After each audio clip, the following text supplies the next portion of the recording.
kita tengok kerap kali hutang kita dan kan dia akan, otak kita juga berfikir dan kemahuan hati kita yang tinggi dengan sel neuron yang berada dekat jantung kita membantu untuk lebih inisiatif, untuk lebih kreatif bagaimana kita mampu membayar hutang tersebut. Itu sebenarnya yang perkara yang saya rasa sangat penting untuk saya kongsikan hari ini. Assalamualaikum. Hai, saya Zaleha dari Senior Art Channel. Topik kali ini saya ingin berkongsi adalah berkaitan dengan hutang dan betapa pentingnya kita perlu membuat senarai hutang. Ya, kenapa kita perlu membuat senarai hutang supaya kita lebih jelas tengok kan. So kepada mereka yang berminat untuk membayar hutang, perlulah buat senarai hutang. Dan kita perlulah bayar hutang kan supaya fikiran kita lebih lapang, supaya fikiran kita lebih luas. Sebagaimana semua orang tahu kan tentang hutang. Hutang mengakibatkan fikiran kita menjadi sempit. Bila fikiran kita menjadi sempit, kita tidak nampak ataupun kita tidak bersyukur tentang perkara-perkara kecil yang ada di sekeliling kita. Kita tidak bersyukur, kita tidak menghargai, kita tidak berterima kasih. Jadi kita dibebankan dengan tekanan hutang tu, menyebabkan kita merasa resah dan fokus kepada negatif ataupun stress respon. Saya sebut stress, relax je kan, supaya anda biasa dengan perkara-perkara baru. Ya, saya jururawat kan, jadi sukalah mengaitkan isu-isu atau perkara macam ni dengan kesihatan kita. Bagaimana cara membuat senarai hutang? Terpulang kepada anda. Kalau saya ada buku hutang atau file yang saya kongsikan dalam jurnal kan, yang sebelum ni saya pernah kongsikan nota semua. So setiap tahun saya akan mempunyai jurnal khas untuk tahun tersebut. Jadi saya akan senarai semua hutang. So bagaimana nak senarai hutang? Terpulang kepada anda, sama ada anda nak membuat senarai hutang dahulu atau mencari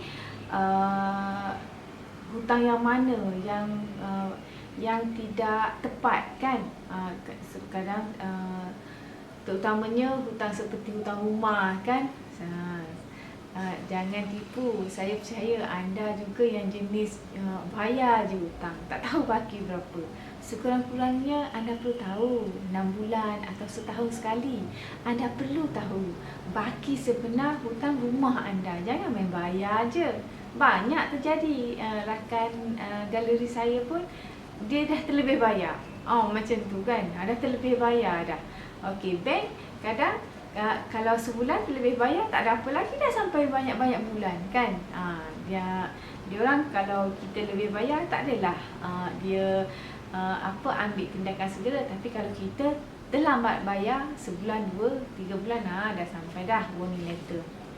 Okey, berbalik kepada cara kita membuat senarai hutang. Kita senarailah semua hutang yang kita ada. Terpulanglah sama ada hutang yang paling besar sehinggalah hutang yang paling kecil, seperti hutang kutu, pinggan mangkuk kan, perempuan hutang kain kalau saya kan.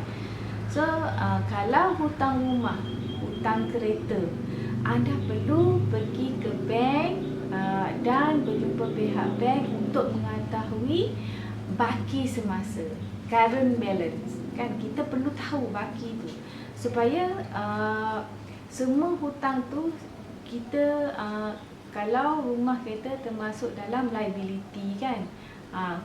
Hutang dia bukan aset lagi sebab kita tak bayar penuh, dia masih lagi kepunyaan bank. Jadi kita letak rumah kereta yang masih mempunyai hutang di kolom liabilities. So kerana itulah kita perlu membuat senarai hutang. Jadi kita jelaskan ya semua. So bila anda pergi ke pihak bank, bank akan bagi current balance. So anda akan guna current balance untuk tahun ni, kan? Baki hutang rumah sebelum ni dah berapa tahun, kan? Jadi anda tahulah baki semasa rumah, kereta, lepas tu semakin kecil lah hutang PTPTN, hutang peribadi, apa lagi yang anda buat, kan?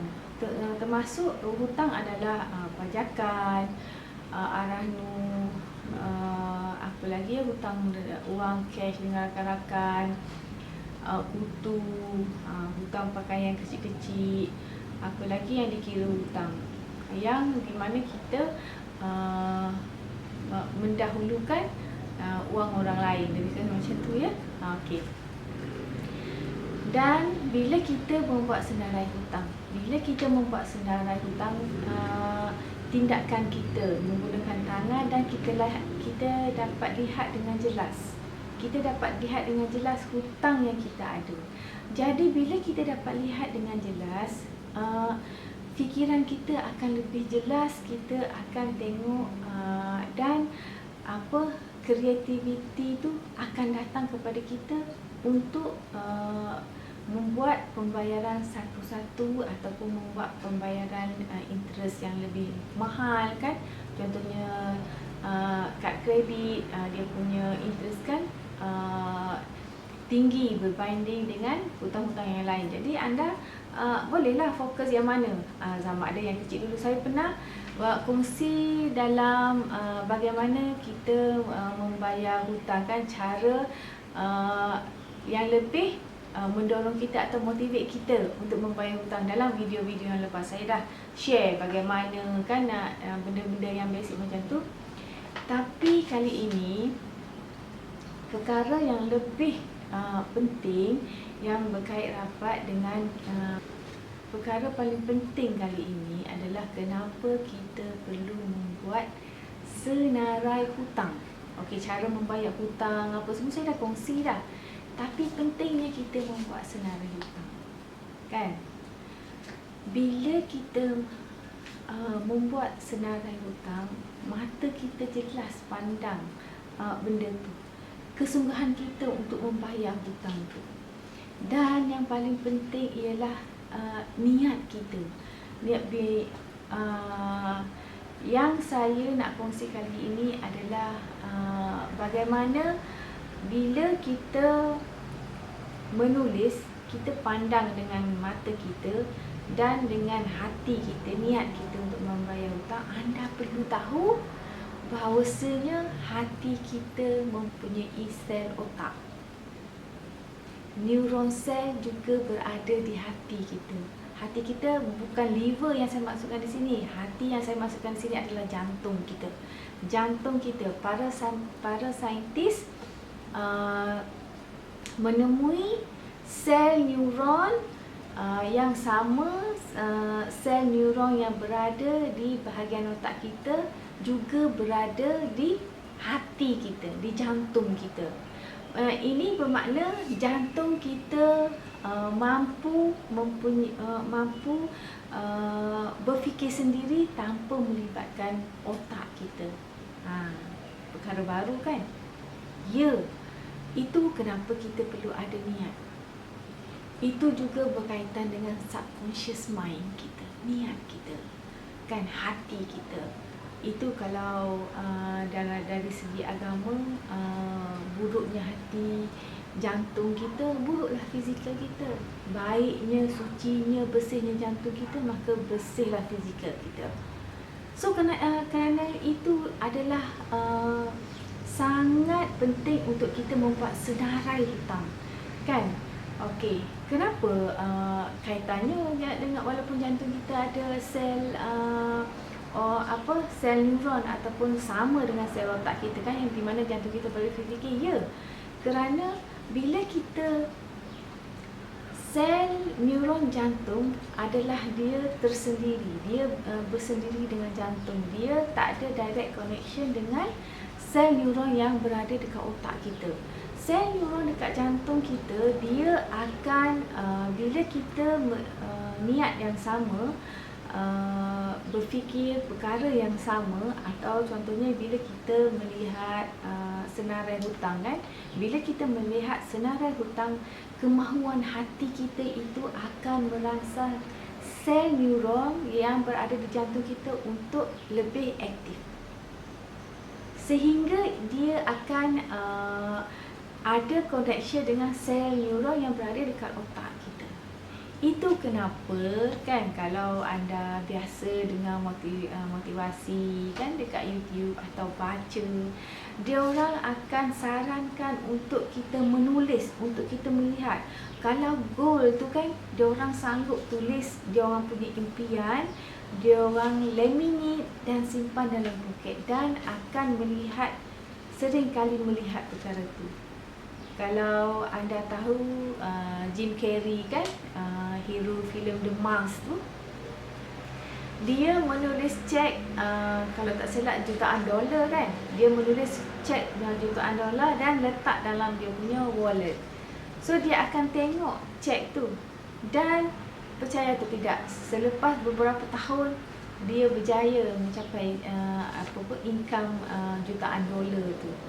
Itu samalah kaitannya bila anda tengok, dia akan merangsangkan hati kita.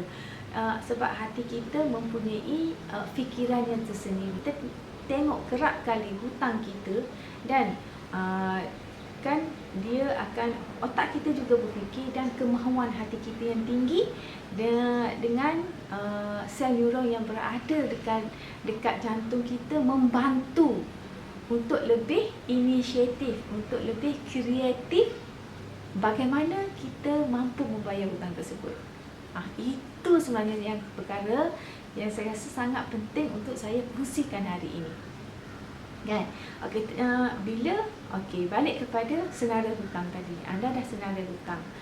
Bila hutang, katalah anda, kalau saya buat serentak, saya kurangkan hutang yang besar, dan saya juga cuba langsaikan hutang yang kecil-kecil, macam kutu ke, atau gadaian.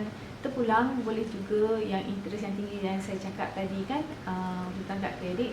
Habis je satu hutang, dia akan motivate diri anda, dia akan mendorong anda. Bila kita rasa garis potong je satu hutang, kita rasa lebih bersemangat untuk kita membayar hutang yang berikutnya.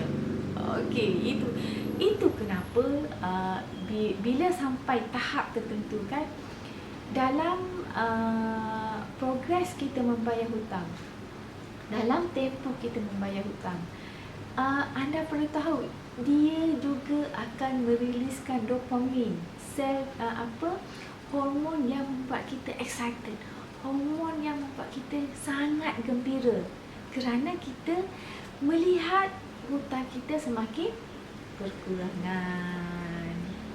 So saya rasa topik kali ini harap dia dapat membantu anda untuk motivate kita semua supaya kita mula dari sekarang. Jangan tangguh, take action to pay all debt yang kita ada kan, bebas hutang, lapang fikiran, dan kita boleh untuk melangkah ke peringkat yang lebih tinggi atau ke peringkat yang lebih baik. So sekian, itu sahaja. Terima kasih. Wabillahi taufiq wal hidayah. Wassalamualaikum.